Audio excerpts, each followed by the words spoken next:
What's up guys, Wraec is here with a new video, and today we're going to take a look at Zorya. Zorya is one of the new heroes coming to us in patch 1.62. We are obviously on the Pioneer server, the testing server for AFK Journey, so that we can get a preview of her. Keep in mind, any hero that we test right here might see changes when coming to the global version. We've seen that in the past where stats were changed or abilities were nerfed before they were released on any official version of the game. Still, nonetheless, the core mechanics of those heroes commonly stay the same, so we can take a look at them and get an understanding of what this hero is supposed to bring to the table. For Zorya, I was kind of keen to test her. She's very solid on paper. That I can tell you. She's like a hero. When you read her, you think, oh, that's good, that's great, that's also pretty nice to see, and all around seems like a very nice unit. Has a very cool design. She was in all of the trailers. We can maybe see the animation here one time, by the way, very cool old animation. And then let's see the trial stage, and then we can talk a little bit about the abilities at the same time. She was rather interesting. I think the first encounter I had with her, I faced her in a fight with the Cider team, and I tried to do some stuff with Gunnar, and I remembered her being very, very, very annoying, because she basically was in this dormant state that you see right here, where she is like a stone statue. It's a little bit like the robots we had in the preseason. Preseason, I think, is soon to leave the game, as far as I heard. I don't quite remember.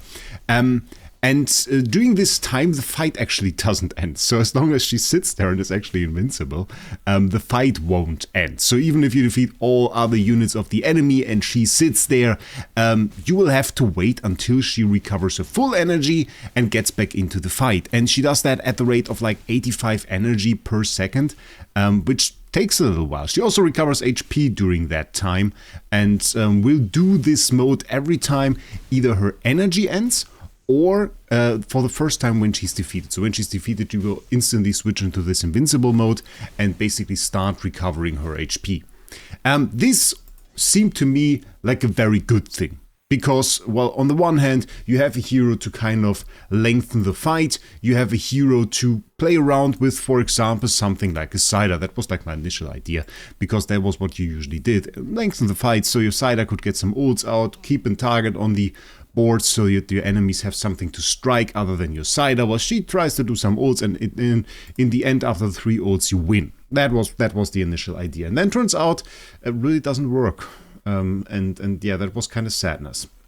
So maybe watch one of my PvP matches here to kind of find out about it. The first thing that you notice about her is she doesn't even start into the fight. Look at that. She's sitting there for now 10 seconds into the fight. It should be 12 seconds, 13 seconds. It's 85 energy per second, so in the 13th seconds she should be available and start her fight.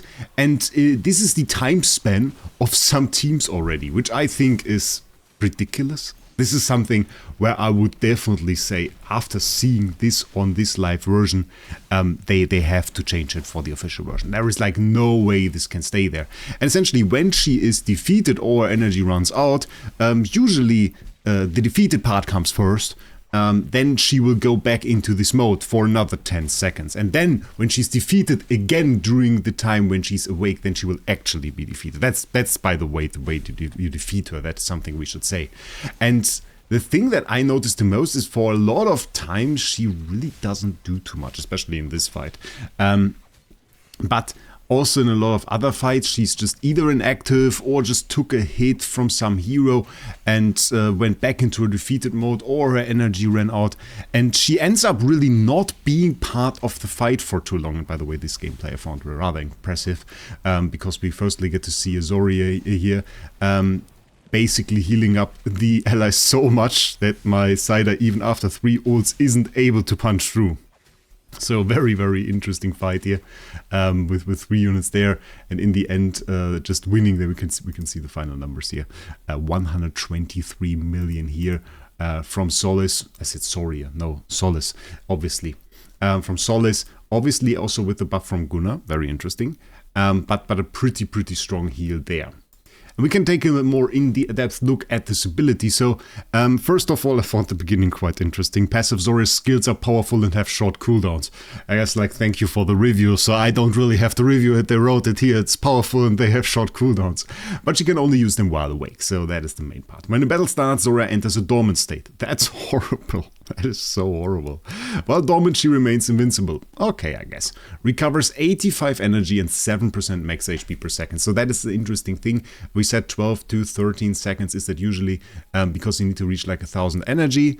I guess it should be the case that in situations where you have way higher Paragon than the enemy, you should recover a bit more quickly. We can't really test that on Pioneer. Usually the energy gain is one of the rivalry stats, and it should be part of that.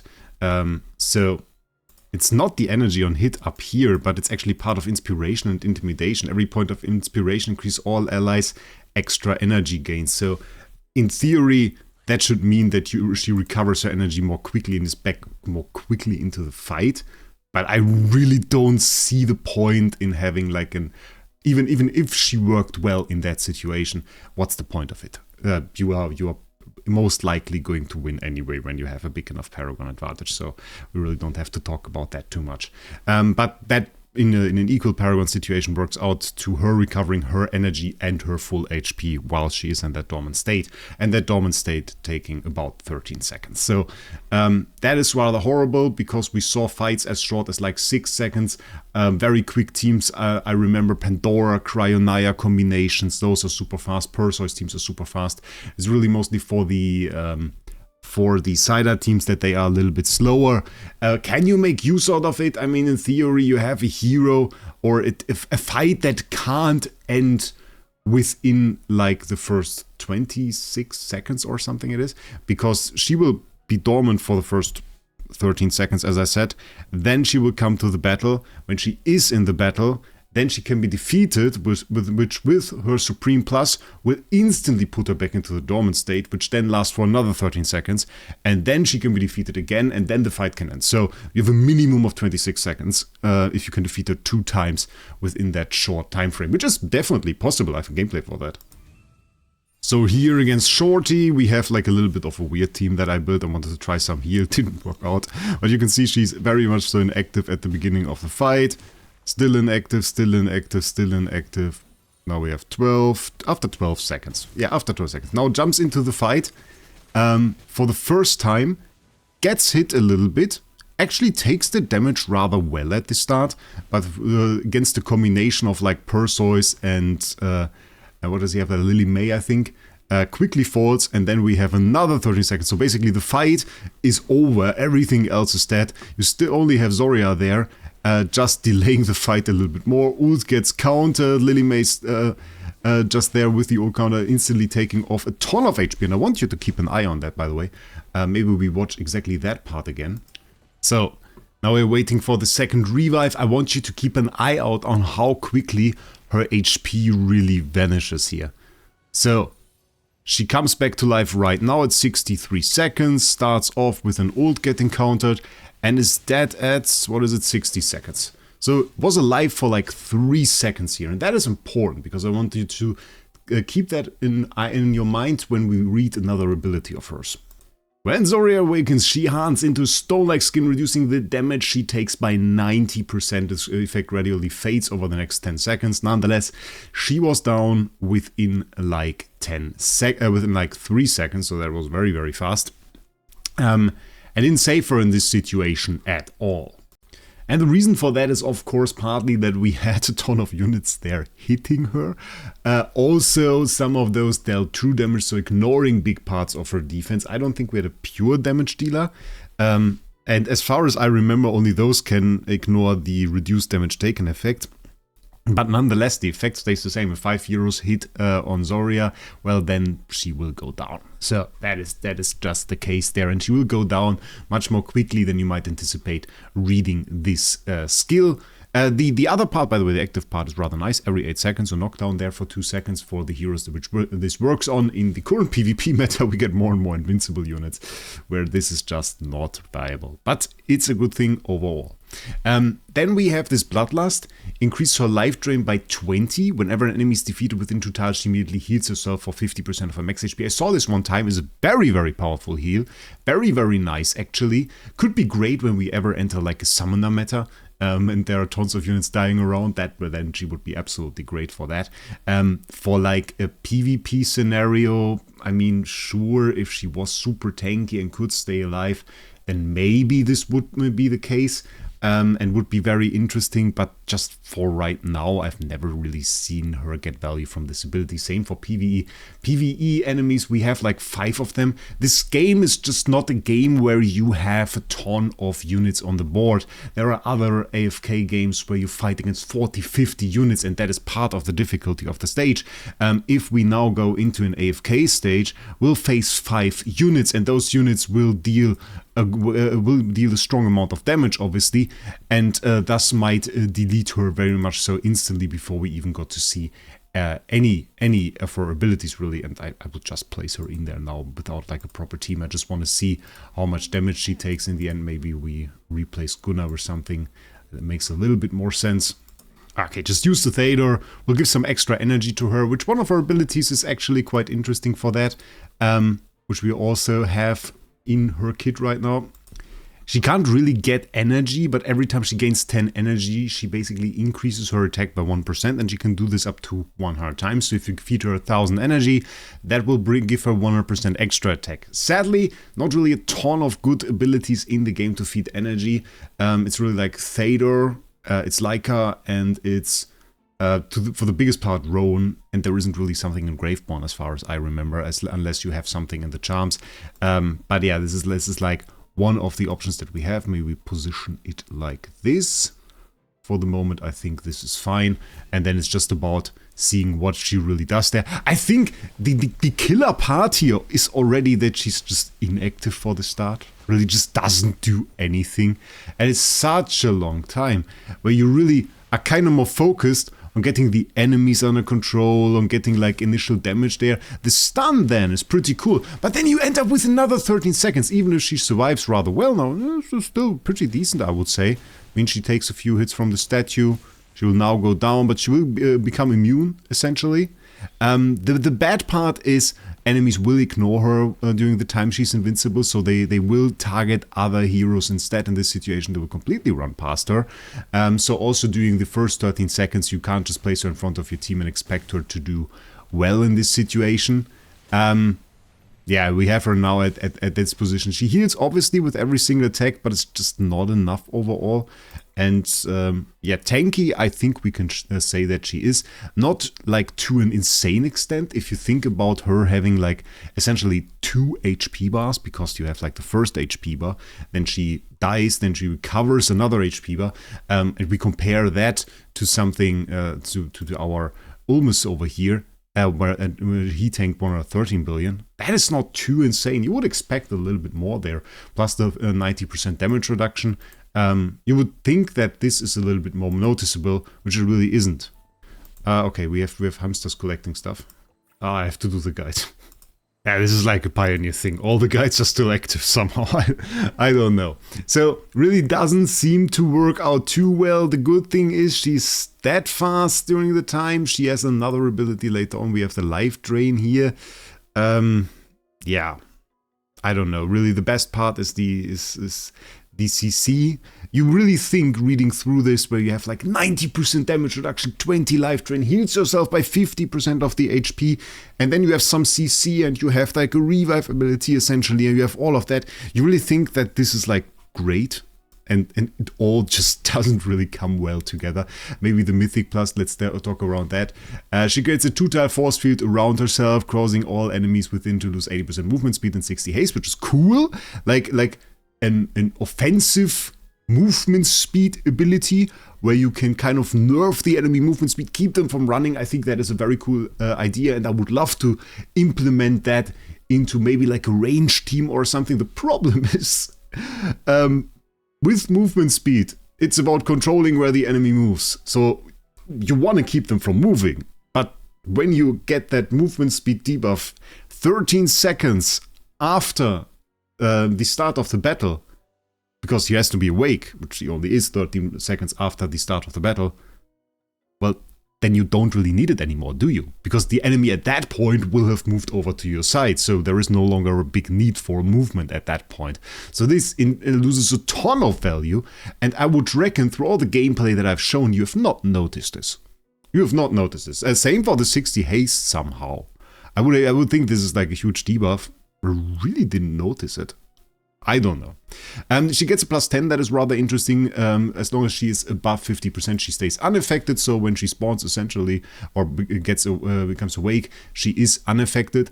What I reckon though, and this is kind of a funny thing, if they use her as a PvE enemy, that is horror. It is like horrible. Oh, she will be unbeatable for most of the time. You will just not be able to defeat her. She will stay there and just wait for things to start and then recover her complete HP. Oh my god, she's going to be so horrible. I'm not even sure you could stop her heal with something like Gunnar, because her heal is during a time where she's invincible. It's like that. It's during the time when she's invincible. That is horrible. And the last part is really important. That is essentially this one recovery when she takes a fatal blow. That is essentially all the second recoveries that you saw is this ability. So if you don't have her at Supreme Plus, you don't get that. And I don't think then that you have a hero at all if you don't have her at Supreme Plus. You don't have much of a hero here anyway. And I overall tried like a ton of different things, even some like more niche stuff such as this. But it really never seems to work out, and mainly the reason is just that she is inactive for 13 seconds before the fight even starts, and then at this point you're always fighting 4 versus 5. That's a 4 versus 5 fight until she comes out, and so you have to kind of play a more defensive team, but there aren't just too many good options there unless you go full invincible. And if you go full invincible with like Alna and Gunnar, then you just want other units on the board. You see this situation so often in the fights that like everything is dead, and then you have like your Zorya standing there and they're just waiting to defeat her. I guess the only part where I could really see her is if you play her on defense. Just like running down the countdown, you know? You just have to have her live long enough, so every time you essentially get her to go into a dormant state, the enemy loses 13 seconds of the fight. And that is basically the final point for this.